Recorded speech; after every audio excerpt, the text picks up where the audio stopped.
गुरुर्ब्रह्मा गुरुर्विष्णुः गुरुर्देवो महेश्वरः गुरुः साक्षात् परब्रह्म तस्मै श्री गुरवे नमः.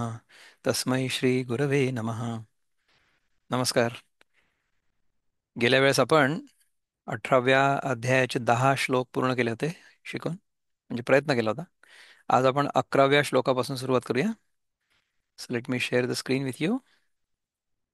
Late me see if I can get the Gita to come up. स्मिताताई आहात का आपण? असल्या तर आपण अनम्यूट करून हा श्लोक म्हणू शकता, नाही तर मग मी म्हणतो. न हि देहभृता शक्यं न हि देहभृता शक्यं त्यक्तुं कर्माण्यशेषतः यस्तु कर्मफलत्यागी स त्यागीत्यभिधीयते. याचा अर्थ हा आहे की it is indeed impossible for an embodied being to give up all activities. आपण जे देहधारी आहोत त्यांनी कर्म सोडणं शक्यच नाही आहे. But he who renounces the fruits of action is called the one has truly renounce. तर खरा त्यागी कोण आहे? की ज्यांनी फळं जी आहेत त्यांचा त्याग केलेला आहे. ठीक आहे ना. त्यानंतर let me see what Vinoba has to say. याच्यात नेक्स्ट याच्यात कसं जाऊया. Okay, let me see if this will come up. आहे का?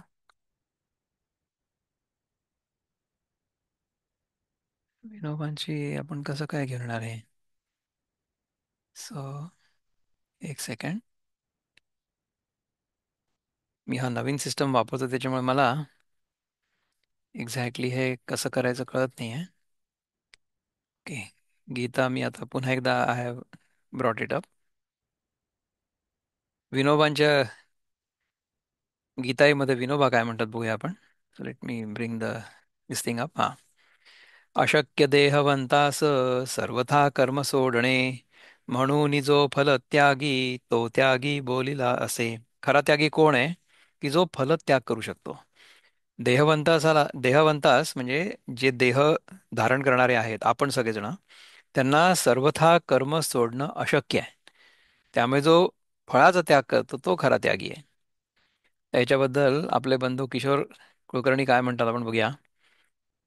ते म्हणतात, जाने धारिले असे देहासी, असमर्थ कर्मे त्यागण्यासी, पण जो त्यागी कर्मफळासी, खरा त्यागी म्हणावे त्यासी.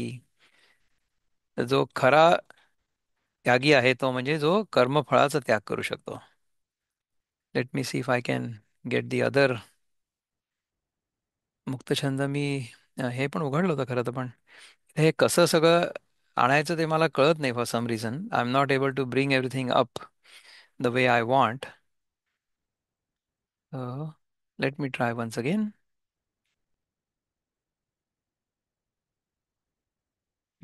How do I. हे तर ठीक होतं जसं तसं. Let me see if I can minimize this. Okay. आणि मी see if I can bring up the finder. कुठे गेलं माझं ते दुसरं वाला? I had open that file. हा, इथे आहे बहुतेक. नाही, नथिंग. हा, हे आलं की ते. धरुनी शरीरा जगिया असावे, कसे कर्म त्याने प्रपंची त्यजावे.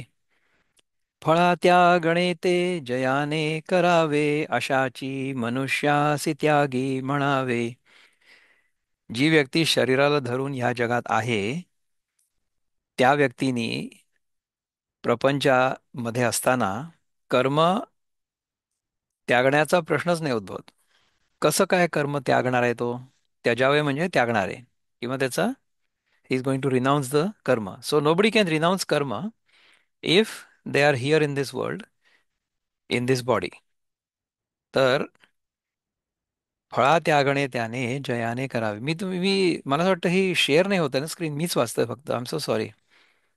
Late me see. पण मी ज्ञानेश्वरी आता आल ब्रिंग इट अप.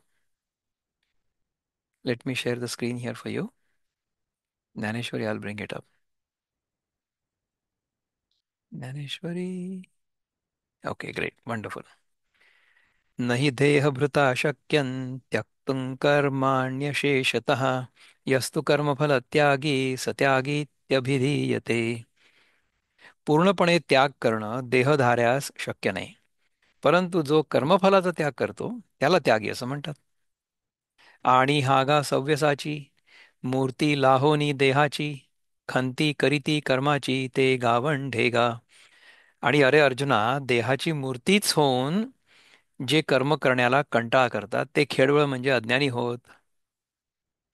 मृत्तिकेचा विटू घेऊनी काय करील घटू केवता ताथू पटू सांडील तो. मातीचा त्याग करून मडकं काय करील? वस्त्र तंतूंचा त्याग कसा करील? म्हणजे आपण ज्याच्यावर आधारित आहोत ना, तो आधार आपण सोडून नाही राहू शकत. वस्त्र तंतूंचा त्याग कसा करील? वस्त्र तंतूंवर आधारलेलं आहे ना, तर तंतूंचा त्याग करूच नाही शकत. मातीचा त्याग करू शकतं का मडकं? नाही, मडकं जे आहे ते मातीवरच आधारित आहे ना. तर आपण ज्याच्यावर आधारित आहोत ते आपण सोडू नाही शकत. तर आपण कशावर आधारित आहोत? आपला जो खरा मी आहे त्याच्यावर आपला हा जो मिथ्या मी आहे, जो व्यावहारिक मी आहे तो आधारित आहे. तर आपण त्याचा त्याग करूच नाही शकत. तेवीची वन्हित्व अंगी आणि उभे उभगणे आगी की तो दीपू प्रभे लागी द्वेषू करील काही. त्याचप्रमाणे अग्नीच्या अंगी अग्निपणा असून तो उष्णतेला कसा कंटाळेल? अथवा तो दिवा प्रकाशाचा द्वेष करू शकेल काय? शक्यच नाहीये. हिंगू त्रासीला घाणी तरी कैचे सुगंधत्व आणि द्रवपण सांडूनि पाणी केते के राहे ते. हिंग जरी घाणीला कंटाळला तरी सुवासिकपणा कुठून आणेल? हिंगाला जी एक दुर्गंधी येते ती तर येतच राहील ना. किंवा पाणी आपला ओलेपणा सोडून कसं राहील? पाणी ओलेपणा सोडून राहू शकतं का? अजिबात नाही राहू शकत. तैसा शरीराचे नि आभासे नांद तू जव असे तव कर्मत्यागाचे पिसे काहीसे तरी. त्याचप्रमाणे हा विहित कर्माचा त्याग करणारा जोपर्यंत शरीराच्या आकाराने व्यवहार करीत आहे तोपर्यंत कर्मत्यागाचं वेळ तरी काय कामाचं? तर जर आपण शरीरामध्ये आलेलो असू, म्हणजे आत्ता आहोत सगळेजण, तर शरीराच्या आकाराने आपल्याला व्यवहार करावाच लागेल, कर्म करावंच लागेल. त्यामुळे आपण कर्मत्याग नाही करू शकत. आपण लावी जेटिया म्हणून पुसो ये वेळेवेळा मा घाली फेडी निडळा का करू ये घा.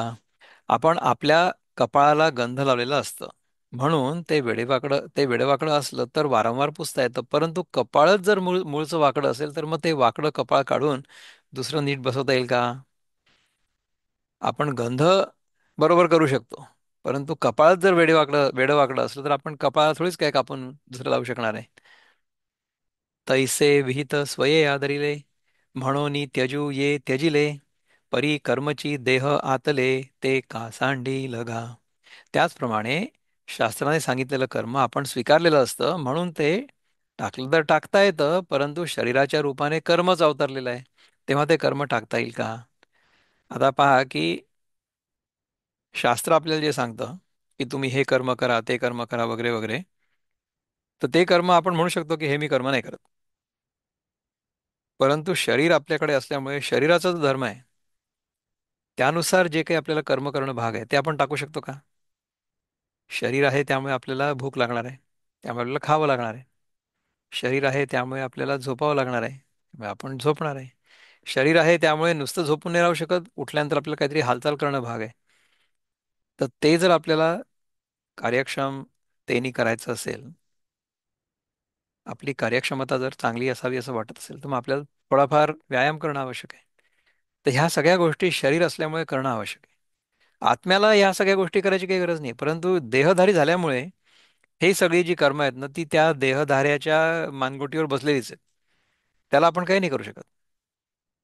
तर त्यामुळे देह धारण केल्यानंतर मी हे करणार नाही असं नाही म्हणू शकत. We have to do that. Okay. कुठे आलो आपण?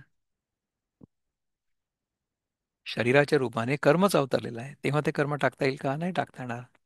जे श्वासोच्छ्वासवरी होत निजे लियाहीवरी काही न करणे याची परी. होती जयाची. जे स्वाभाविक कर्म श्वासोच्छवासाच्या रूपाने निजल्यावर देखील होत असतं आणि ज्या स्वाभाविक कर्माचा होण्याचा प्रकार काहीही न करण्यात सारखा चालू असतो. या शरीराचे निमिसके कर्मची लागिले आसिके जिता मेलया न ठाके या रीती. अशा रीतीने ह्या शरीराच्या निमित्ताने संपूर्ण कर्मच जीवाच्या मागे लागलेलं आहे. ते इतकं की जिवंत असताना अथवा मेल्यावरही बंद पडत नाही. मेल्यावर कसं बंद पडत नाही? मेल्यावर बंद नाही पडत म्हणजे मेल्यावर ह्या शरीरातनं ते कर्म बंद होईल, परंतु दुसऱ्या शरीरात आपण पुन्हा सुरू करून ते यया कर्मा ते सांडिती परी एकीची ते अवधारी जे करिता न जाई जे हारी फळाशेची. ह्या विहित कर्माला टाकण्याचा ह्या जगात एकच प्रकार आहे, ऐक. तो हा की विहित कर्म करत असताना त्याच्या फलाशीच्या ताब्यात जाऊ नये. म्हणजे विहित कर्म करत राहा परंतु त्याची फलाशा नको ठेवू. कर्मफळ ईश्वरी अर्पे तत्प्रसादे बोधू उद्दीपे तेथ रज्जुज्ञाने लोपे व्याळ शंका. कर्माचं फळ ईश्वराच्या ठिकाणी अर्पण झालेलं असताना त्याच्या प्रसादाने आत्मज्ञान प्रगट होतं. आणि त्यावेळी ज्याप्रमाणे दोरीच्या ज्ञानाने सापाचा भ्रम नाहीसा होतो, तसं आपल्याला होईल जर आपण आपल्या कर्माचं फळ भगवंताच्या चरणी अर्पण केलं. स्वतःसाठी नको आहे. आपण जे काही करू ते भगवंताच्या ठिकाणी अर्पण करू. तेव्हा भगवंताचा जो प्रसाद आपल्याला मिळेल म्हणजे कृपा प्रसाद, त्यांनी आपलं आत्मज्ञान प्रगट होईल. म्हणजे काय की जिथे दोरी आहे तिथे दोरी दिसेल आणि तिथे साप नाही दिसणार. म्हणजे मी स्वतःला आत्मस्वरूपाने ओळखेन आणि स्वतःला देह किंवा जीव मानणं बंद करून टाकेन. तेणे आत्मबोधे तैसे अविद्येसी कर्मनाशे पार्था त्यजिजे जै ऐसे तै त्यजिले होय. त्याप्रमाणे त्या आत्मज्ञानाने अज्ञानासह कर्माचा नाश होतो. अर्जुना, असा जेव्हा कर्माचा त्याग केला जातो तेव्हाच त्याग केला असं होतं. म्हणजे काय होतं बघा की आपल्याला जर खरंच कळलं की आपण कोण आहोत, तर आपल्याला हे पण कळेल ना की आपण कर्म करत नसून प्रकृती गुणांच्या कॉम्बिनेशननुसार कर्म घडवते आपल्या हातून. सगळी कर्म आपण जी करतो या जगामध्ये ती सगळीच्या सगळी कर्म प्रकृतीच्या गुणांवर आधारित असतात. आपला जो अंतरात्मा आहे तो काही नाही करत. तो साक्षी आहे फक्त. तो आपण चांगलं कर्म केलं तरी तो त्याचा साक्षी असेल, वाईट कर्म केलं तरी त्याचाही साक्षी असेल तो. तो स्वतः कर्म नाही करत.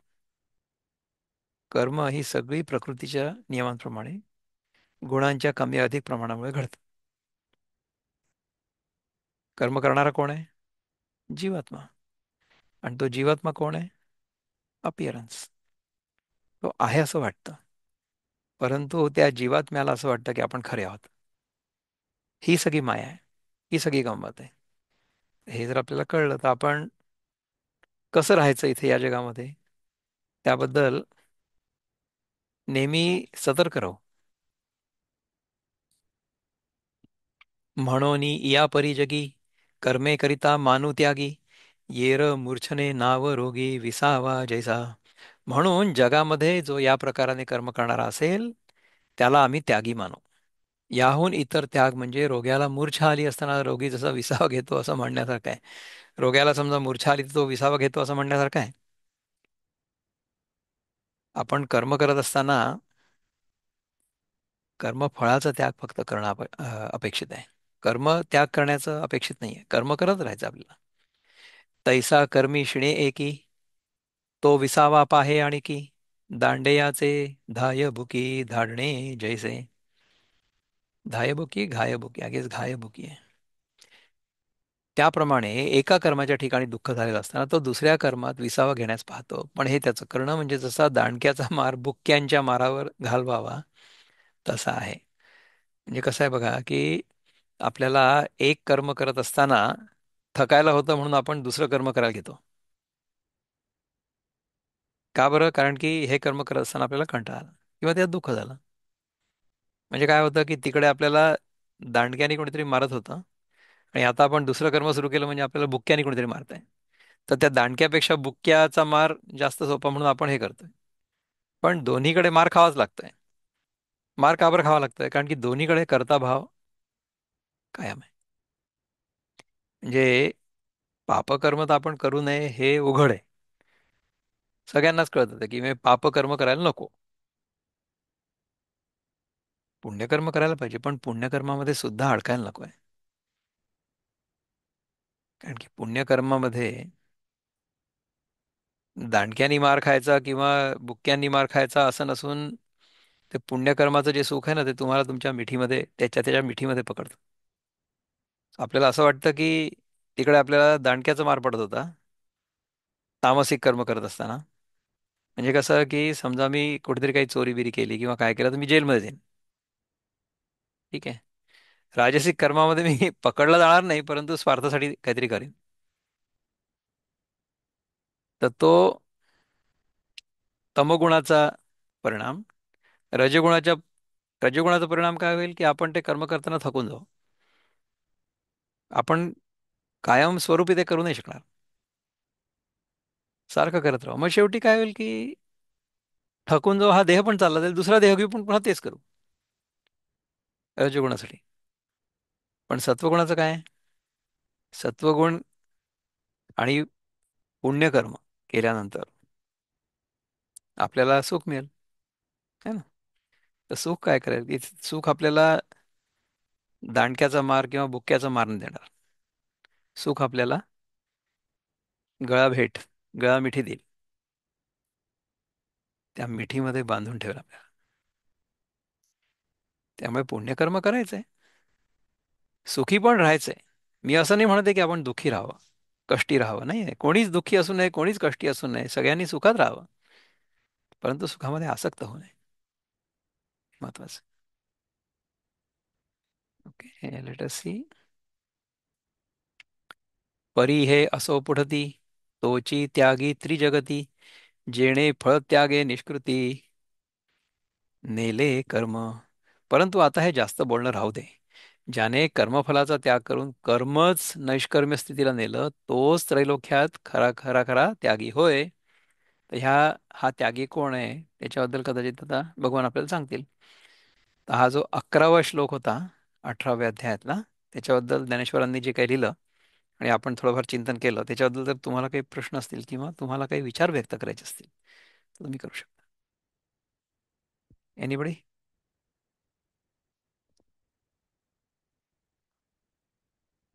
नो, ह्याच्या पुढचा श्लोक घेऊ. Shall we try the next shloka? दादा म्हणू काच? नेक्स्ट श्लोक हो, म्हणू का बिलकुल तेरा? म्हण ना, अवश्य. Absolutely. Why don't we? Let me share the screen with you here. 12वा श्लोक म्हणा, चला. बरोबर. Mhm. अनिष्टमिश्रं मिश्रं च त्रिविधं कर्मण फलं भवत्या भवत्यत्यागिनां प्रेत्य न तु संन्यसिनान् क्वचित्. Very good. याचा अर्थ काय बघूया आपण. For one who is not renounced, the three fold fruits of action, desirable, undesirable, and mixed, accrue after death. But those who are in the renounced order of life have no such result to offer to suffer or enjoy. आपल्या मनामध्ये जर कर्मामुळे आपल्याला अमुक एखादं फळ मिळेल अशी इच्छा असली, तर मग आपल्याला ते ह्या जन्मात म्हणा किंवा पुढच्या जन्मात भोगावं तर लागेलच ना, सुख किंवा दुःख दोन्ही. परंतु जर आपण मनाने संन्यस्त असलो, तर मग आपल्याला अशा प्रकारचा कुठलाही परिणाम भोगावा लागणार नाही, या जन्मी काय आणि पुढच्या जन्मी काय. तिहेरी फळ कर्माचे बरे वाईट मिश्रित, त्यागहीन असते लाभे संन्यासी मुक्त त्यातुनी. जो त्यागहीन आहे, ज्याने त्याग केलेला नाही आहे, त्याला हे कर्माचं बरं वाईट फळ, मिश्रित फळ मिळत राहील. पण जो संन्यासी आहे तो त्याच्यातनं मुक्त आहे. So let us see what. आता हे कसं काय घेऊन येणार मी. हा, now I know how to get this thing done. 12वा आहे ना हा श्लोक. अनिष्ट तसे इष्ट असे मिश्र फळ, मृत्यू पश्चात त्यास त्रिविध फळ. जो न करी कर्मफलाचा त्याग, परी संन्याशासी नसे तो भोग. जो कर्मफलाचा त्याग नाही करणार त्याला ते फळ मिळत राहील, आणि ते मृत्यू पश्चात पण मिळत राहील. म्हणजे आत्ता समजा जिवंतपणी नाही मिळाला तर मृत्यूनंतर तर मिळेलच मिळेल. परंतु संन्यास आला तशा प्रकारचा भोग नाही आहे. लेट अस सी व्हॉट वृत्तबद्ध सेज. वृत्तबद्धामध्ये 12वा श्लोक इथे आहे बघा. करी कर्म सारे फळा जो न त्यागी फळासी त्रिविधा मरोनी ही भोगी अनिष्टा व इष्टा व मिश्रा तसेही फळासी न संन्यासी भोगी कधीही. करी कर्म सारे फळा जो न त्यागी, जो सगळे कर्म करतो फळाला त्यागत नाही.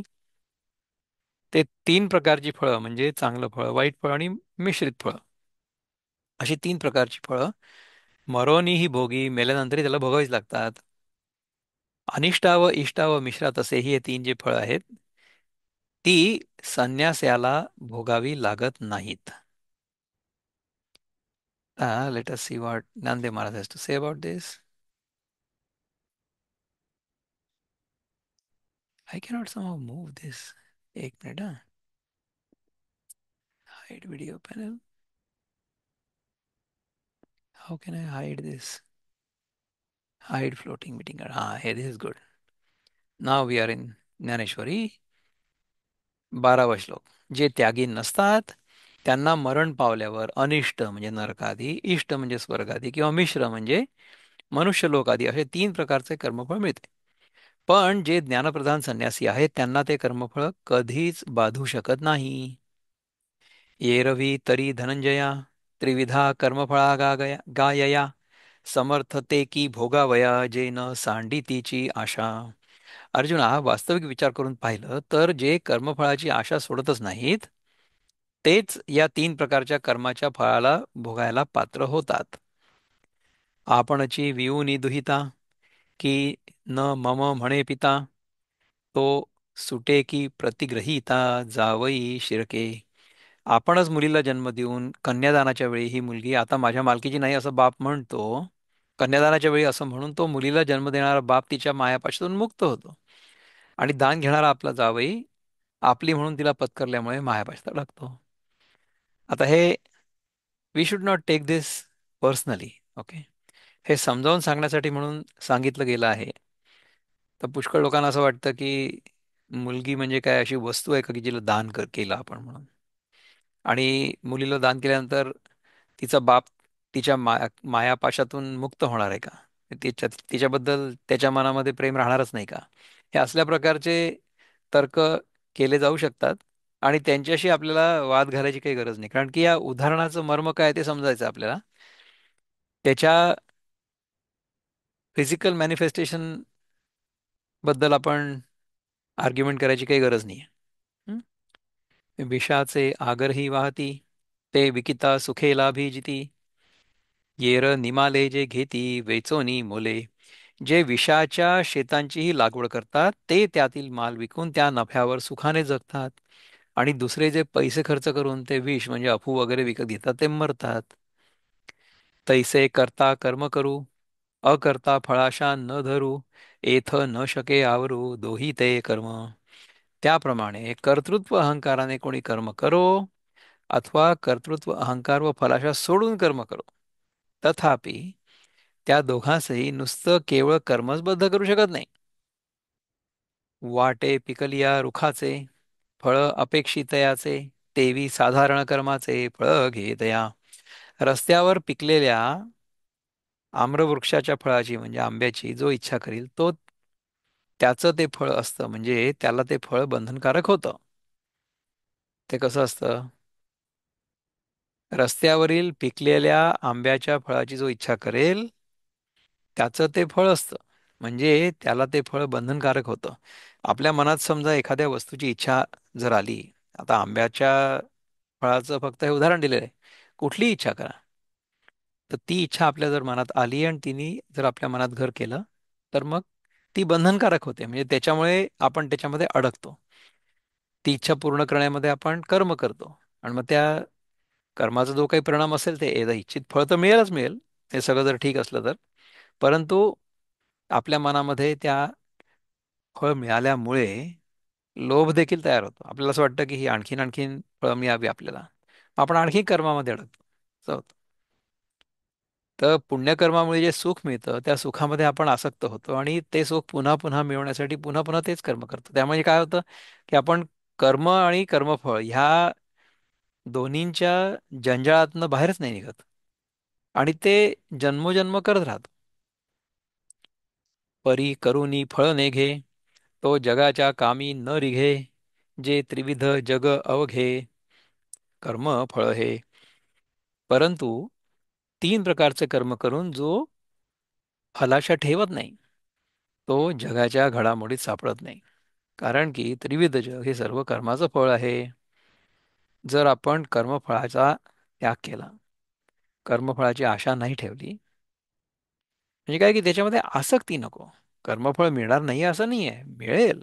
आणि सुख सुद्धा मिळेलच तुम्हाला. तुम्हाला जर तुम्ही पुण्यकर्म केलं असेल, चांगलं कर्म केलं असेल, तर त्याचं फळ म्हणून तुम्हाला सुख हे अवश्य मिळेल. परंतु आपल्याला फक्त त्याच्यामध्ये आसक्त नाही व्हायचं. देव मनुष्य स्थावर यया नाव जगडंबर, आणि हे तव तिन्ही प्रकार कर्म फळांचे. देव मनुष्य आणि स्थावर या सर्वांना जगडंबर असं म्हणतात. आणि हे तीन प्रकार तर मूर्तिमंत कर्मफलच आहे. आपल्या सगळ्यांचं जे कलेक्टिव्ह कर्म आहे ना, त्याचा हा परिणाम आहे की आपल्याला आज जे जग दिसतंय त्या जगाचा अनुभव येतोय. तेची एकगा अनिष्ट, एक ते केवळ इष्ट, आणि एक इष्टानिष्ट त्रिविध ऐसे. तेच कर्मफळ एक अनिष्ट आहे, तर ते केवळ इष्ट आहे व एक इष्टानिष्ट आहे असं मिश्र आहे. असे तीन प्रकारचे कर्मफळ आहेत. आता बघा इथे, let me see if I can stop sharing this. तुम्हाला हे दिसतंय का? Stop. I don't know how to stop sharing this now. Can I stop sharing? तुम्हाला हा स्क्रीन दिसतोय का माझा? Are you able to see the screen? हो दादा. दिसतंय. दिसतंय. दिसतंय ना? I दिसतंय. want to try to stop sharing the screen and I have no idea how I can do that. Let me see if I can. No? आता हे screen sharing जे आहे ना, ते somehow लॉक झालंय. If you don't see me, I guess the content is more important than me talking to you. So let's see if I can uh, go into that. Okay, I was going to stop sharing the screen तुम्ही here. दिसताय इन्स्टामध्ये. काय म्हटलं ताई? तुम्ही पण मी तुम्ही पण पण दिसतोय का? दिसताय मला. हो, साईडला दिसतोय का असं? इन्सर्ट मध्ये. हो हो. दिसतंय. ओके ओके, व्हेरी गुड, दिसतंय. चांगलं आहे. मग this technology is working all right, no problem. ठीक दिसतंय. आहे. ओके चला. परी विषयमंती बुद्धी, आंगी सूनी अविधी, प्रवर्तती जे निषिद्धी कुव्यापारी. परंतु जे विषयासक्त बुद्धीने स्वैराचार अंगवळणी पडून निषिद्ध अशा वाईट कर्मात प्रवृत्त होतात, त्यांचं काय होतं? तेथ कृमी कीट लोष्ट, हे देह लाहती निकृष्ट, तया नामते अनिष्ट कर्म फळ. तेव्हा त्या पुरुषाला जंत, किडे आणि मातीचं ढेकूळ असे हे वाईट देह प्राप्त होतात. त्याला अनिष्ट कर्माचं फळ म्हणावं. का स्वधर्मा मानू देता, स्वाधिकारू पुढा सूता, सुकृत कीजे पुसता, आमना याते. आमना याते, मला माहित नाही आमना याते म्हणजे काय. अथवा स्वधर्माला मान देऊन जे पुण्यकर्म केलं जातं ते इंद्राधिक देवांची, देहे लाहिजती सव्यसाची, तया कर्मफळा इष्टाची प्रसिद्धी घा. हे अर्जुना, तेव्हा इंद्रादी देवांचे देह प्राप्त होतात, म्हणजे आपल्याला स्वर्गामध्ये जागा मिळते. त्या कर्मफळाला इष्ट कर्मफळ अशी प्रसिद्धी आहे. तर हे जे कर्मफळ आहे की चांगलं कर्म केलं की आपल्याला स्वर्गामध्ये जागा मिळेल, कदाचित आपण इंद्र पण होऊन जाऊ. तर असं कर्मफळ जे आहे त्याला इष्ट कर्मफळ अशी प्रसिद्धी आहे. पण ते खरंच इष्ट आहे किंवा नाही आहे ते आपण बघूया. आणि आंबट गोड मिळे, तेथ रसांतर फरसाळे, उठी दोही वेगळे दोही जिणते. आणि गोड व आंबट ह्यांचं जिथे मिश्रण होतं तिथे आंबट आणि गोड या दोन रसांहून वेगळा पण या दोन्हीला स्वादाने मागे टाकणारा असा भिन्न भिन्न रुचीचा तिसराच रस उत्पन्न होतो. यांना पूर्ण गोड न पूर्ण आंबट त्याचा मिश्रण असा एक भिन्न रुचीचा तिसराच रस उत्पन्न होतो. रेचकुची योगवशे होय स्तंभावया दोषे तेवी सत्यासत्य समरसे सत्यासत्याची जिणीचे. जसे योग मार्गात योगाभ्यासाने रेचक म्हणजे वाहणारा वायूच थांबवला की तोच त्याहून उलट स्वभावाच्या कुंभकास म्हणजे वायूच्या निश्चलतेस कारणीभूत होतो. तसंच सत्य आणि असत्य ह्यांची सरभेसळ झाली म्हणजे असत्याला जिंकून तिसरंच अनिर्वचनीय निर्माण होतं. म्हणजे पूर्ण सत्य पण नाही आहे, पूर्ण असत्य पण नाही आहे, परंतु त्यांचं मिश्रण झाल्यानंतर असत्याला जिंकून तिसरंच अनिर्वचनीय काहीतरी निर्माण होतं. हं?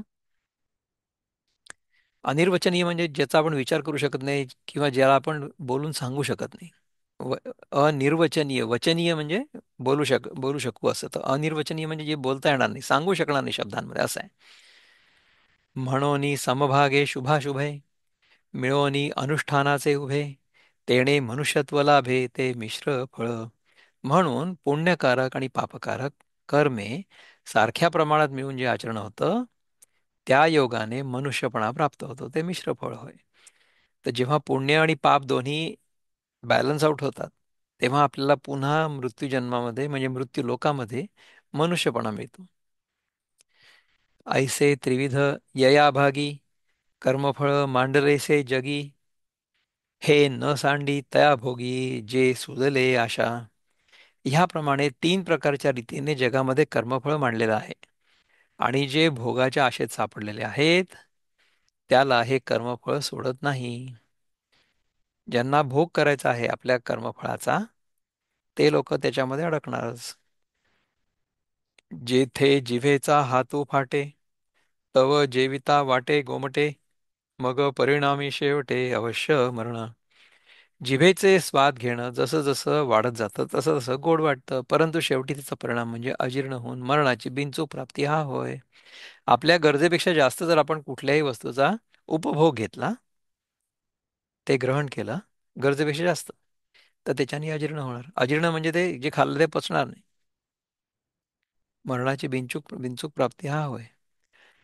सव चोर मैत्री चांग जव न पाविजे ते जांग सामान्या भली अंग न शिवे तव.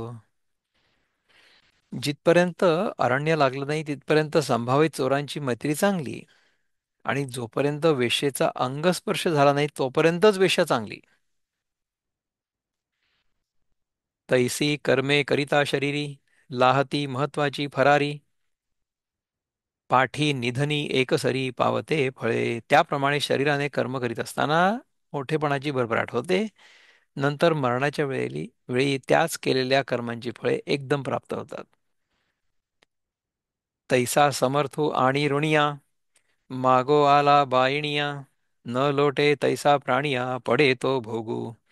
समर्थ असून सावकार आहे आणि तो मुदतीला पैसे मागायला आला तर तो जसा पैसे घेतल्याशिवाय जात नाही त्याप्रमाणे प्राण्याला कर्मफलाचा भोग भोगल्याशिवाय सुटका नाहीये.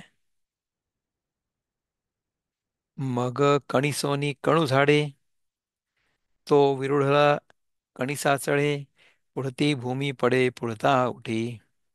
मग कणसातून बी बाहेर पडतं, त्या बीजाला अंकुर फुटल्यावर त्याला कणीस येतं. पुन्हा त्या कणसातील दाणे जमिनीवर पडतात, पुन्हा त्या दाण्यापासून कणसे उत्पन्न होतात. तैसे भोगी जे फळ होय ते फळांतरे वित जाय चालता पावो पाय जिणिजे जैसा. त्याचप्रमाणे मागील कर्मफळ भोगत असताना मागच्या जन्मातलं जी कर्म होतात ती आणखी दुसऱ्या कर्मफलांना उत्पन्न करीत राहतात.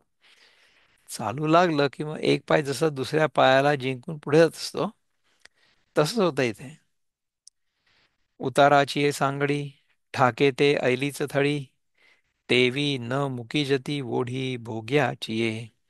उताराची ही होडी ज्या काठाला लागून थांबेल तो काठ तिला आणि अडीकडील काठ होय उताराची होडी ज्या काठाला थांबून लागेल तो काठ तिला अलीकडील काठ होय, जिथे ती काठाला लागून थांबेल. उताराची होडी म्हणजे हु इज गोइंग डाऊन स्ट्रीम, कारण तिला पुन्हा दुसऱ्या तीराकडे जायचं असतं. त्याप्रमाणे कर्मफळाच्या भोगाच्या प्रयासापासून केव्हा सुटका होत नाही. जायचं आपल्याला दुसऱ्या टोकाला आहे, परंतु आपण उतार इकडे असल्यामुळे इकडे आलो. त्यामुळे कर्मफळाच्या भोगाच्या प्रयासापासून आपली सुटका होत नाही कधी.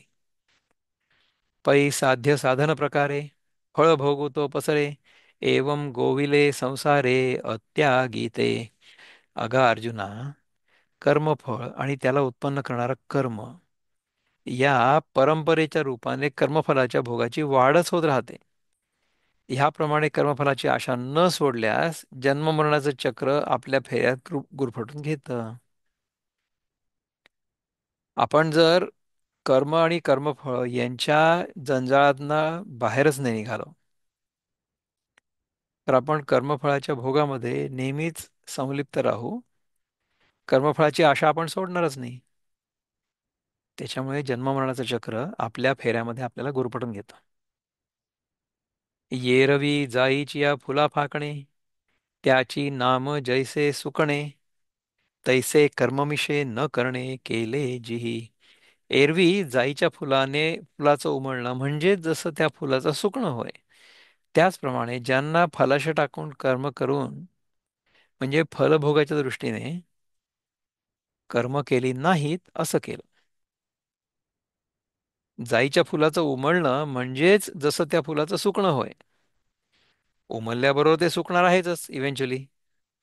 त्याप्रमाणे जर आपण फलाशा टाकून कर्म केली, तर फलभोगाच्या दृष्टीने कर्म केली नाहीत असं होईल, कारण की आपण फलाशा टाकून दिलेली. बीजची वरोसी वेचे, तेथ वाढती कुळवाडी खाचे, तेवी फळ त्यागे कर्माचे सारिले काम.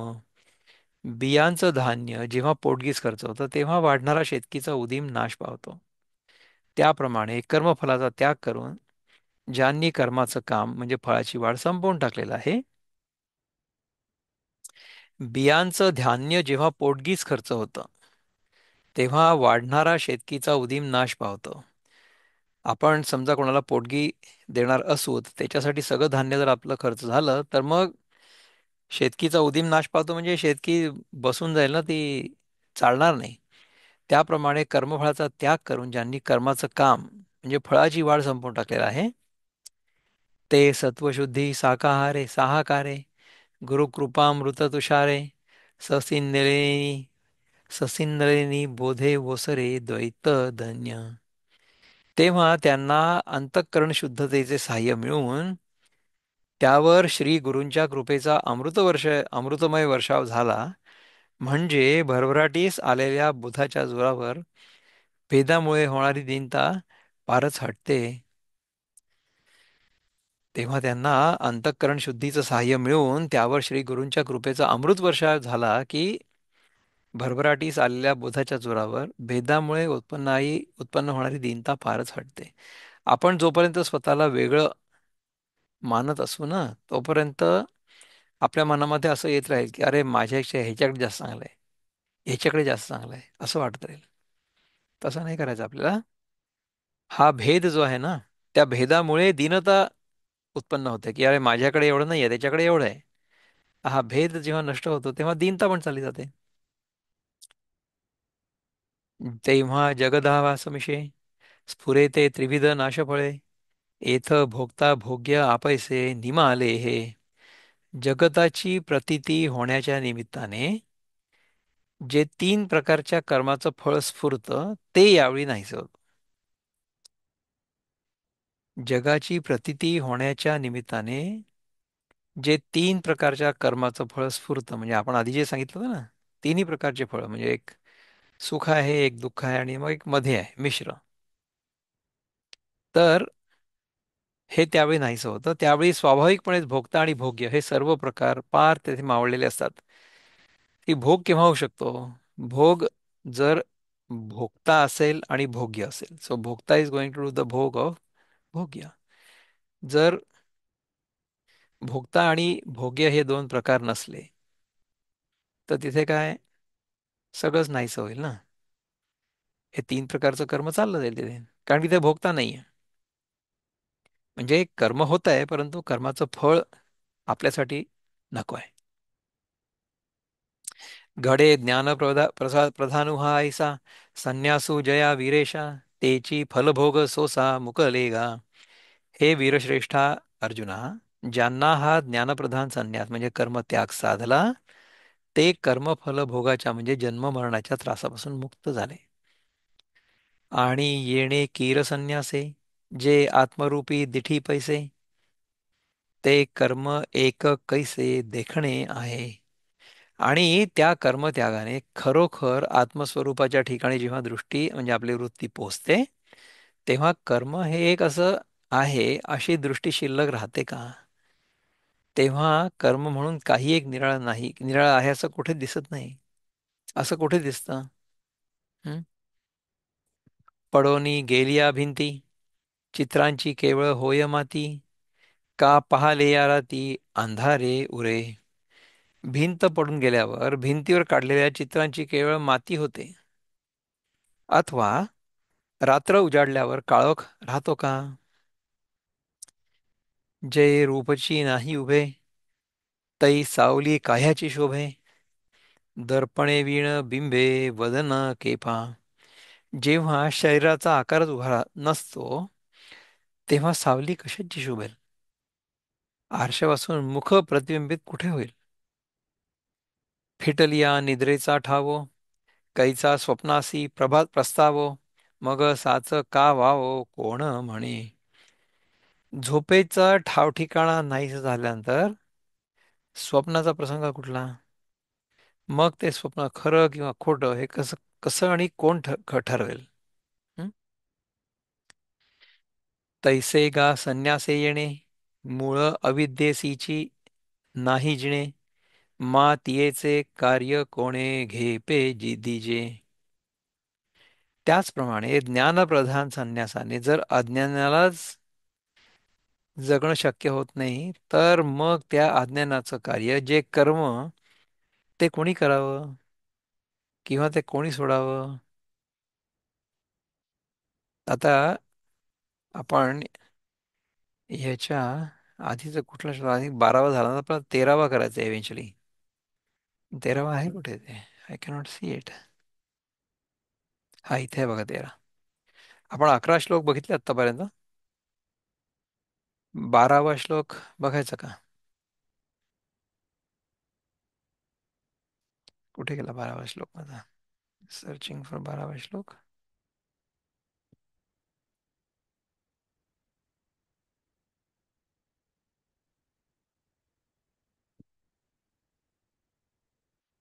पडोनी गेलिया भिंती, चित्रांची केवळ होय माती, का पाहले या राती अंधारे उरे.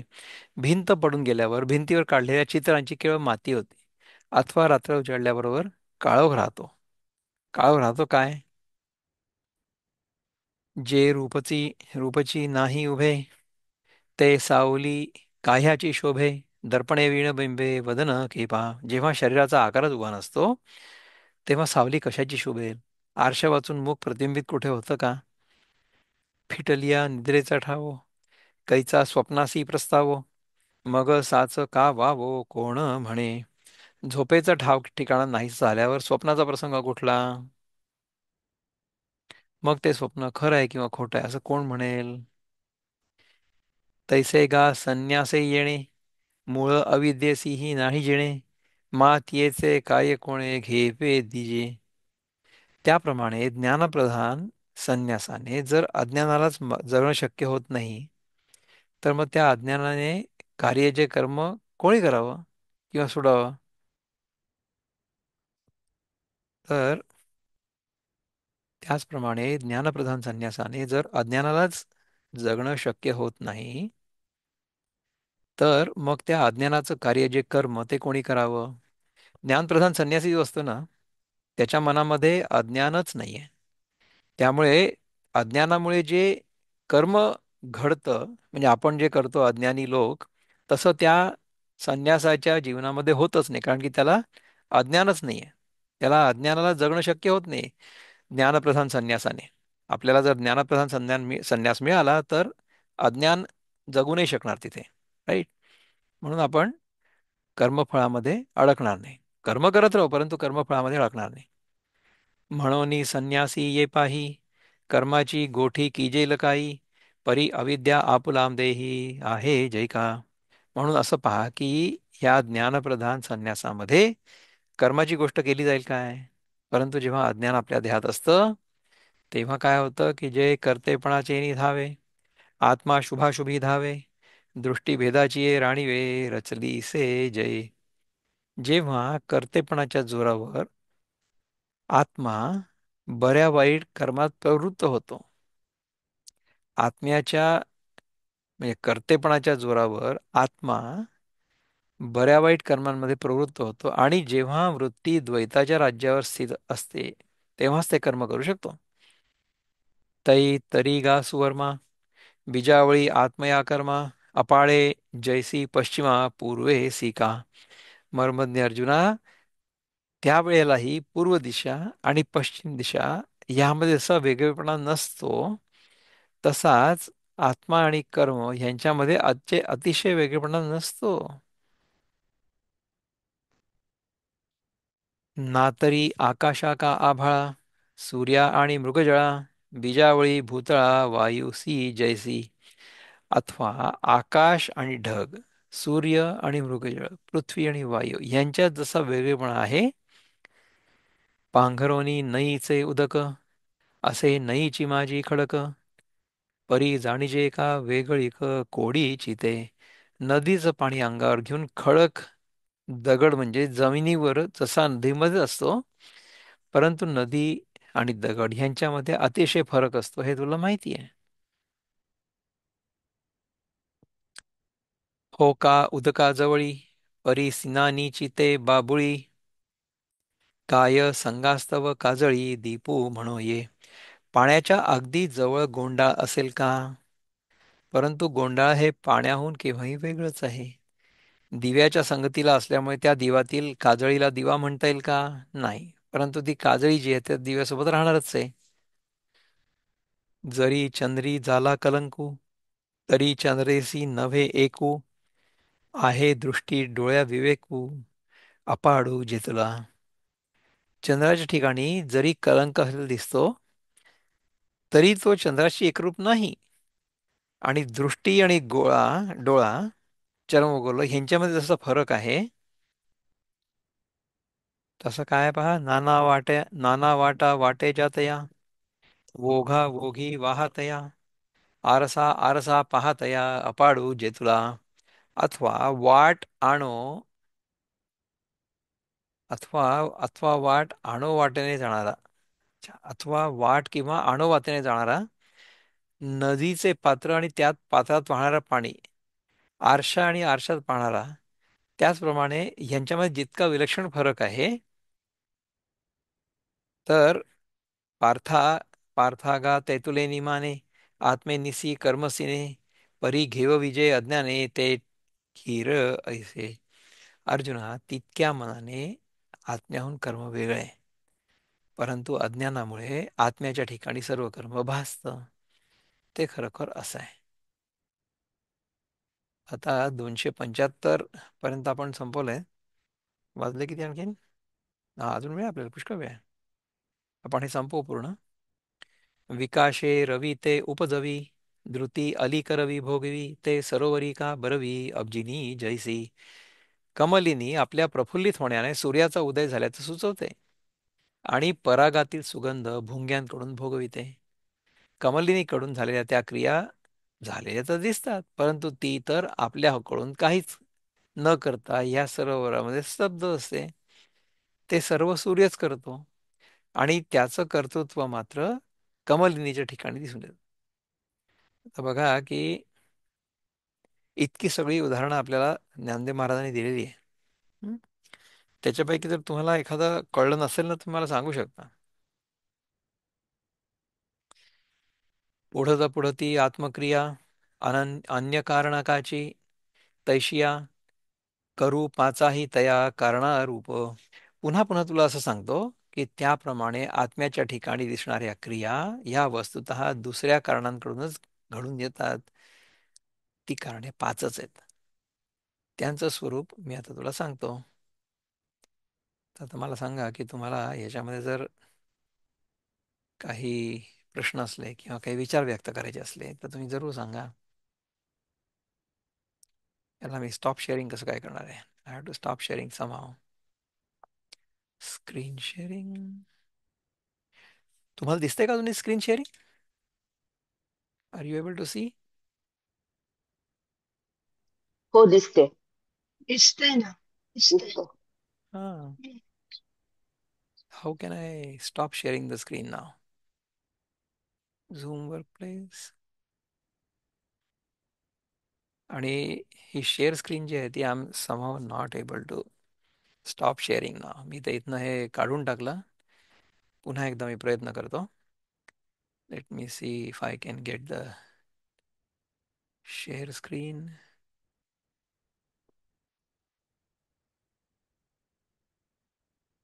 एनिवे, ह्याच्याबद्दल काही प्रश्न आहेत का कोणाला? की आपण पुढचा श्लोक घेऊ आणखीन एक? Shall we go to the next shloka? Let's see. I will go to the next श्लोक.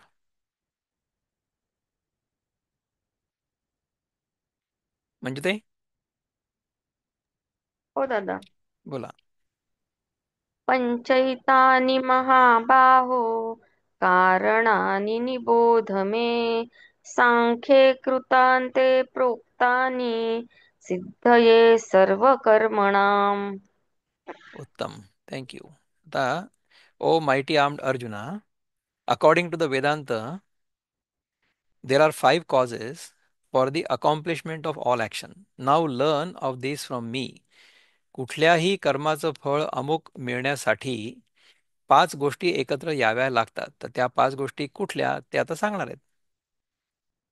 आता तिथपर्यंत आपण जाऊ की नाही मला माहित नाही, पण आता हा श्लोक तर आपण आत्ता बघूच. ऐकतो मज पासूनी ज्ञात्यांचा कर्मनिर्णय परभारेची हे कर्म करीती पाच कारणे. ज्ञात्यांचा कर्मनिर्णय काय आहे की पाच कारणं एकत्र आल्यामुळे कर्माचं फळ मिळतं किंवा कर्म घडताना दिसतं. ज्ञाता जो असतो, जो खरा ज्ञानी आहे, तो कर्म करतच नाही. कर्म जी सगळी होतात ती सगळी प्रकृतीच्या गुणांच्या एकमेकांशी संपर्कामुळे होतात. एक सेकंड हा, पण अजूनही चुकीची जागी आहे. ओके, लेट्स डू दिस. 13 हा. पाच कारणे कर्मसिद्धीसाठी जी सांख्य तत्वज्ञ सांगताती, तसे कर्म कसे निष्प्रभ करावे हे समस्त मजकडून ऐकावे. आणि कसे ते फळावेची कर्मे जगात, तया कारणे पाच वेदात होत. तया वर्णितो सार्थ सुस्पष्ट येथ, तुवा जाणून ते हे घ्यावेची पार्थ. आता ज्ञानदेव काय म्हणतात बघूया या श्लोकाबद्दल. हे महाबाहो, सर्व कर्मांच्या सिद्धीला आवश्यक अशी ही पाच कारणे सांख्य सिद्धांतामध्ये सांगितलेली आहेत, ती तू माझ्यापासून ऐक.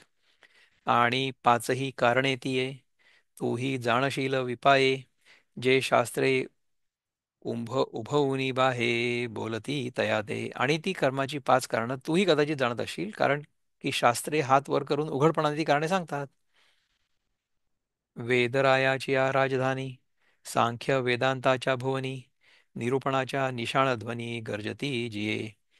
वेदरूपी राजाच्या राजधानीत असलेल्या वेदांत सांख्यरूपी मंदिरात व्याख्यानरूप नौबतीच्या आवाजाने ती कारणे गाजत आहेत. वेदांमध्ये जे प्रतिपादन केलेलं आहे की कुठल्या पाच कारणांमुळे कुठलेही कर्म आणि कर्मफळ घडतं, ती आता मी तुला सांगणार आहे. जे सर्व कर्म सिद्धी लागी, येची मुद्दले हो जगी, तेथ न सुबावा अभंगी आत्म राजू. ते असं की जगामध्ये सर्व कर्मांची सिद्धी होण्याकरता ही पाच कारणे कारण आहेत. या कारणांच्या ठिकाणी आत्मराजास अयोग्य रीतीने घालवून नये. आत्मा कर्म करत नाहीत. प्रकृतीच्या नियमांप्रमाणे कर्म घडतात, कर्मफळं दिसतात. आत्म्याला तुम्ही याच्यामध्ये अडकवू नका. ह्या बोलाची डांगुरटी, तिये प्रसिद्धीची आली किरीटी, म्हणून तुझ्या हन कर्णपुटी वसो हे काज. अर्जुना, अशा वर्णनाच्या दवंडीने ती कारणे प्रसिद्धीला आली, म्हणून ती कारणे तुझ्या कानावर असू देत. तू ऐकून ठेव. आणि मुखांतरी आई किजे, तैसे कायसे हे ओझे, मी चिद्रत्न तुझे असता हाती. आणि मी श्रीकृष्ण म्हणजे ज्ञानरत्न तुझ्या स्वाधीन असताना दुसऱ्याकडून ऐकावं असं संकट तरी कशाला? मीच तर तुला सगळं समजावून सांगू शकतो. दर्पणो पुढा मांडले या, का लोकाची या डोळ्या, मानू द्यावा पहावया आपुले निके. आरसा पुढे मांडला असताना आपलं सौंदर्य पाहण्याकरता लोकांच्या डोळ्याला कशाला किंमत द्यावी? आपण आरशामध्ये स्वतःचं तोंड पाहू शकतो ना, तर आपण लोकांना कशाला विचारायचं की माझं तोंड कसं दिसतंय? मी स्वतःच पाहू शकतो आरशामध्ये. भक्त जैसेनी जेथ पाहे, तेथ ते तेची होतच आहे. तो मी तुझे जहालो आहे खेळणे आजी. भक्त ज्या भावनेने जिथे पाहिल त्या भावनेप्रमाणे मी तिथेच होत जातो. ज्या की रही भावना जैसी प्रभू मुरत तिनं ते की तैसी. असा जो मी तो आज तुझ्या पूर्ण स्वाधीन झालेलो आहे. ऐसे हे प्रीतीचे निवेगे, देवो बोलतासे नेघे, तव आनंदा माझी अंगे विरतसे येरू. प्रेमाच्या भराने असं बोलत असताना देव भानावर राहिले नाही. आणि इकडे ह्याच वेळी आनंदामुळे अर्जुनाचंही देवभान नाहीसं होऊ लागलं. चांदिणियाचा पडिभरू, होता सोमकांतांचा डोंगरू, विघरोनी सरोवरू हो पाहे जैसा. चंद्रकांत मण्याच्या डोंगरावर चांदण्याचा भर पडला असता तो पाझरून जसे सरोवर व्हावयास लागते. चंद्रकांत मण्याच्या डोंगरावर जर चांदणं पडलं तर तो पाझरतो आणि जसं सरोवर तयार व्हायला लागतं. म्हणजे हे कसं असावं काय माहित, म्हणजे आय आय डोंट नो की हाऊ दिस दृष्टांत वर्क्स. कारण की मला चंद्रकांत मणी म्हणजे काय माहिती नाही. पण आपण ह्याला कसं समजू शकतो? एनिबडी नोज अबाउट चंद्रकांत मणी? चंद्रकांत मण्याच्या डोंगरावर चांदण्याचा भर पडला असता तो पाझरून जसं सरोवर व्हायला लागतं. हा चंद्रकांत मणी म्हणजे काल्पनिक मणी असतो. काल्पनिकच आहे ना? हा काल्पनिक आहे. हा आणि तो चंद्राचं चांदणं पडल्यानंतर पाझरतो, हा, अशी त्याची कथा आहे. अशी त्याची कथा आहे. ओके. तैसे सुख आणि अनुभूती या भावांची मोडूनी भिंती, आतले अर्जुनाकृती सुखची जेथ. त्याप्रमाणे सुख आणि सुखाचा अनुभव अशा द्वैतभावाची भिंत मोडून अर्जुनाच्या आकाराने जेव्हा केवळ सुखच झालं, म्हणजे अर्जुन पूर्णपणे सुखरूप झाला. कारण की त्याच्यावर ह्या कृष्णाच्या चंद्राचा प्रकाश पडला आणि तो पाझरला, केवळ सुखच झालं. तेथ समर्थू म्हणून देवा, अवकाशू जाहला आठवा, मग बुडतयाचा धावा जीवे केला. तेव्हा श्रीकृष्ण सर्व शक्तिमान म्हणून ते देहभानावर आले आणि मग आनंदात विरणाऱ्या अर्जुनाची मनापासून कीव केली, म्हणजे त्याला देहभानावर आणण्याची खटपट केली. अर्जुना येसणे धेंडे, प्रज्ञा पसरेसी बुळे, आले भरते एवढे ते काढूनी पुढती. अर्जुना एवढे मोठे प्रस्थ, पण तो आपल्या विस्तृत ज्ञानासह बुडत होता. एवढं आनंदाला भरता आलं होतं. त्यातून त्याला बाहेर काढून नंतर माता देव काय म्हणतात? देव म्हणे हा गा पार्था, तू आपण पे देख सर्वथा, तव श्वासोनी ये रे माथा तुकी येला. देव म्हणतात अरे अर्जुना तू चांगला शुद्धीवर ये. तेव्हा अर्जुनाने श्वास सोडून मस्तक डोलावलं. हे वर्णन जे आहे ना हे गीतेमध्ये नाही आहे बरं का. हे सगळं ज्ञानदेव आपल्याला सांगतायत. म्हणजे ती गीतेची जी कथा आहे ती जास्त सुरस करून आपल्याला ते सांगायचा प्रयत्न करतायत.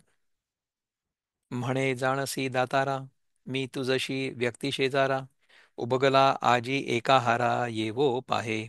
अर्जुन म्हणतो हे प्रभो, तू जाणतोस की तुझ्याहून वेगळा देह धारण करून मी तुझ्या शरीराची संगती करण्याला कंटाळलेला मी मूळ ऐक्याला येऊ पाहत होतो. हं? प्रभू तू हे जाणतो की मी वेगळा आहे, परंतु मी तुझ्या शरीराची संगती करण्याला कंटाळलेला मी मूळ ऐक्याला येऊ पाहत होतो.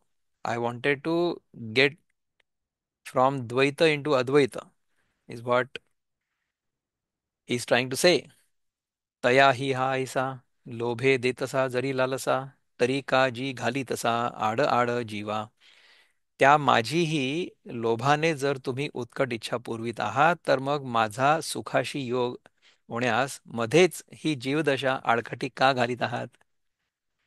आता मी इतक्या सुखामध्ये होतो तर तुम्ही मला पुन्हा भानावर का बरं आणलं? तुम्ही मला जीवदशेला का बरं आणलं? तेथ श्रीकृष्ण म्हणतीनिके अद्यापि नाही मा ठाऊके वेड्या चंद्रा आणि चंद्रिके न मिळणे आहे.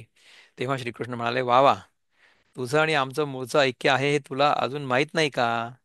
वेड्या चंद्राचा आणि चांदण्याचा कधी वियोग आहे का? तसाच जीवाचा आणि शिवाचा सुद्धा वियोग नाही होऊ शकत, परंतु तो आहे असं आपण मानतो. आपण भगवंतापेक्षा वेगळे आहोत असं आपण मानतो आणि त्याच्यामुळे आपण दुःखी होतो. पण एकरूप आहोत हे जर कळलं तर मग दुःखी नाही होणार. आणि हाही बोलो निभावो तुझं दाऊ आम्ही भिवो जे रुसता बांधे थावो ते प्रेम गाहे. आणि हा एकतेचा अभिप्राय तुला बोलून दाखवण्याला आम्हाला भय वाटतं, कारण आवडीचं कोणी रुसल्याने जसं प्रेम अधिक बळकट होतं, तसं हे तुमच्या आणि आमच्यामधील प्रेम आहे. एथ एकमेकांची एक होणे विसंवादू तवची जिणे म्हणून असो हे बोलणे ये विषयीचे. अशा प्रसंगी जोपर्यंत एकमेकांचा आत्मस्वरूपाशी वेगळेपणा आहे तोपर्यंतच तुझं आमचं जगणं शक्य आहे. म्हणजे मी देव तुला उपदेश करणारा आणि तू भक्त उपदेश ऐकणारा, अशा द्वैत भावाने असणं शक्य आहे जोपर्यंत एकमेकांचा आत्मस्वरूपाशी वेगळेपणा आहे तोपर्यंत. म्हणून ह्या विषयीचं म्हणजे परमार्थता ऐक्याविषयीचं बोलणं राहू दे. मग कैशी कैशी ते आता बोलत होतो पंडुसुता सर्व कर्मा भिन्नता आत्मे निसी. अर्जुना, मग आत्म्याहून सर्व कर्म वेगळं आहे हे आता आपण कसकसे बोलत होतो? तव अर्जुन म्हणे देवे माझी ये मनीचेची स्वभावे प्रस्ताविले बरवे प्रमेय तेची. त्यावेळी अर्जुन म्हणाला, देवांनी माझ्या मनात असलेला जो चांगला विषय तोच सांगायला स्वाभाविकपणे सुरुवात केली आहे. जे सकळ कर्मांचे बीज कारण पंचक तुझ सांगेन ऐसी पैज घेतली का.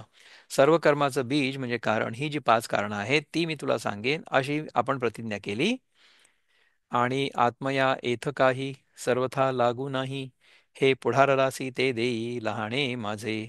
आणि कर्माच्या कारणाशी आत्म्याचा काही एक संबंध नाही हे जे तू बोललास तो माझ्या आवडीचा विषय आहे, तो मला सांग. यया बोला विश्वेशे म्हणितले तोषे बहुवसे ये विषयी धरणे बैसे ऐसे के जोडे. या अर्जुनाच्या बोलण्यावर विश्वाचे मालक जे श्रीकृष्ण ते मोठ्या समाधानाने म्हणाले, ह्या गोष्टीविषयी हट्ट धरून बसेल असा माणूस कुठे मिळणार आहे? तरी अर्जुना निरुपजील ते कीर भाषे आतुल परी मेचू ये होई जेल ऋणिया तुझ. तर अर्जुना, तुला ते खरोखर सोप्या भाषेत सांगण्यात येईल, परंतु ह्या प्रेमाचं तुला कर्जदार व्हावं लागेल. तव अर्जुन म्हणे देव काही विसरले मागील भाव ये गोठीस की राखता हो मी तू पणजी. तेव्हा अर्जुन म्हणाला, देवा आपण मागे म्हणजे 293 या ओवीत जे बोललात ते सर्व विसरलात वाटतं. अहो महाराज, ह्या गोष्टीत अजून आपण मी तू पण ठेवलातच की. म्हणजे व्हाय आर यू स्टील कीपिंग द्वैत, मी तुमच्यापेक्षा वेगळा आहे असं तुम्ही का बरं म्हणताय? एथ श्रीकृष्ण म्हणती हो का आता अवधानाचा पसरून का करून या ऐका पुढार लोते. तेव्हा श्रीकृष्ण म्हणाले, असं काय आहे, असं आहे का? तर मी जे सांगेन म्हणून म्हणालो ते आता अवधानाचा चांगलाच विस्तार करून ऐका, म्हणजे चांगलं लक्षपूर्वक आहे का. तरी सत्याची का धनुर्धरा सर्व कर्मांचा उभारा होतसे बहिरबाहिरा करणी पाचे. तर अर्जुना, खरोखरच सर्व कर्माची उभारणी या 5 कारणांनी म्हणजे आत्मस्वरूपाच्या बाहेर होते. आणि 5 कारण दळवाडे जिही कर्माकारू मांडे ते हेतुस्तव घडे 5 आधी. आणि ज्या 5 कारणांच्या समुदायाकडून कर्मास सुरुवात होते तीच कारणे हेतू असल्यामुळे ते हेतूही उघड उघड 5च आहेत. येर आत्मतत्व उदासीन ते ना हेतुना उपादान नातेक अंगे करी संवाहन कर्म सिद्धीचे. या कारणाहून वेगळा जो आत्मा तो अलिप्त असून कर्माच्या उत्पत्तीचं निमित्त कारण अथवा उपादान कारण तो होत नाही, अथवा तो स्वतः कर्म पार पाडण्याच्या कामी सहाय्य करत नाही. हा आत्मा पूर्णपणे वेगळा आहे असं भगवान सांगतायत. तेथ शुभाशुभी अंशी निफजती कर्मे ऐसी राती दिवो आकाशी जिया परी. ज्याप्रमाणे रात्र आणि दिवस यांचा संबंध नसूनही ती आकाशात उत्पन्न होतात, त्याचप्रमाणे आत्म्याच्या ठिकाणी शुभ किंवा अशुभ अशा प्रकारची कर्मे संबंधाशिवाय उत्पन्न होतात. तोय तेज धूमू यया वायुसी संगमू जालिया होय अभ्रागमू व्योमते नेणे. पाणी, उष्णता आणि वाफ यांचा वायूशी संबंध आला असता आकाशात ढगांची उत्पत्ती होते. पण आकाशाला तर त्या ढगांच्या उत्पत्तीची खबरही नसते. ते आपोआप तयार होतात प्रकृतीच्या नियमानुसार. नाना काष्ठी नाव मिळे, ते नावाडे निचळे, चालविजे अनिळे, उदकते साक्षी. अनेक लाकडांनी होडी होडी तयार होते आणि ती होडी नावाड्याकडून पुढे ढकलली जाते आणि वाऱ्याकडून चालवली जाते. हा सर्व व्यवहार पाण्यात होतो, पण पाणी त्या सर्व व्यवहाराला केवळ आधारभूत असतं. पाण्यामुळे ते होत नाही. पाणी फक्त आधारभूत असतं. का कवणे एके पिंडे, वेचिता अवतरे भांडे, मग भवंडी जे दंडे, भ्रमे चक्र. अथवा पृथ्वी एखाद्या चिखलाच्या गोळ्याच्या रूपाने खर्ची पडून ज्या चाकावर तो गोळा टाकला त्या चाकाला दंडाने फिरवलं असता ते चाक फिरत राहतं आणि त्यातून मडकं तयार होतं. मातीपासून जसं मडकं तयार होतं आणि कर्तृत्व कुलालाचे, तेथ काय ते पृथ्वी येचे, आधारा वाचून वेचे विचारी पा. आणि त्या चिखलाच्या गोळ्याचं मडकं बनवण्यात एक आधाराशिवाय पृथ्वीचं काय खर्च होतं? विचार कर बरं. हे पृथ्वीचं म्हणजे मातीपासून जे मडकं तयार होतं त्यामुळे मातीला काही नुकसान होतं का? काही नाही होत. हेही असो लोकाचिया, राहाटी होता आघविया, कोण काम सवतिया अंगा आले. हेही राहू दे. सूर्याच्या उदयाने लोकांचे व्यवहार होत असताना सूर्याकडे कोणत्या कामाचं प्रत्यक्ष कर्तृत्व आलं? काहीच नाही. सूर्य फक्त आहे.